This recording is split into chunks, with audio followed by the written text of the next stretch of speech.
ओइ फुच्चे ओइ मलाई जड्या भन्ने होइन है। मलाई जड्या भन्ने हक मेरो बुढी र यो साउनीलाई मात्र छ।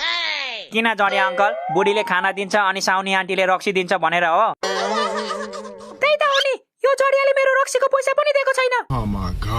दिन्छु क्या साउनी दिन्छु। तिम्रो पैसा खाएर भाग्छु त म। भाग्नलाई त खुट्टा लाग्नु पर्यो नि।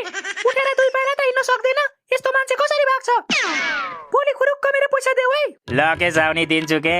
म तिम्रो पैसा जसरी भए नि दिन्छु। मेरो विश्वास लाग्दैन तिमीलाई? के बोले भाइ? हे भगवान, यो कस्तो जमाना आयो हौ। हामीले जडियाको विश्वास गर्नुपर्ने अब। जडिया नभन भनेको सुनिनस्। साले तू कहाँ मलाई देखाएर यसले पो भनेको त। मैले भनेको मैले के गर्नुहुन्छ? पक तलाई मलाई एक गिलास खानु दे, त्यसपछि तेरो बाउको बिहे देखाउँछु म। मेरो बाउको बिहे त मैले भिडियोमा हेरिसके। तपाईको बिहे देखाउने भए चाहिँ हेर्छु। ए साउनी एक गिलास देऊ न हौ। यसको बाउको बिहे नदेखाए भएन के? फेरि एक गिलास नबन है। अहिले तिम्रो ससुराको बिहे देखाइदिन्छु म फेरि।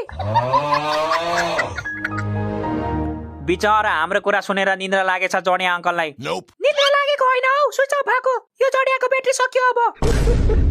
अनि चार्ज चाहिँ कसरी हुन्छ त अब? एकछिनमा म तातो पानी खनाइदिन्छु, त्यसपछि आफै चार्ज हुन्छ।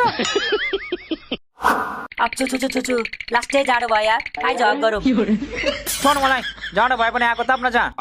आगो भन्दा तातो तेरो जवानी छ के? आइज न हक गरौँ। हात नलगाई, मलाई भन्दिया छु।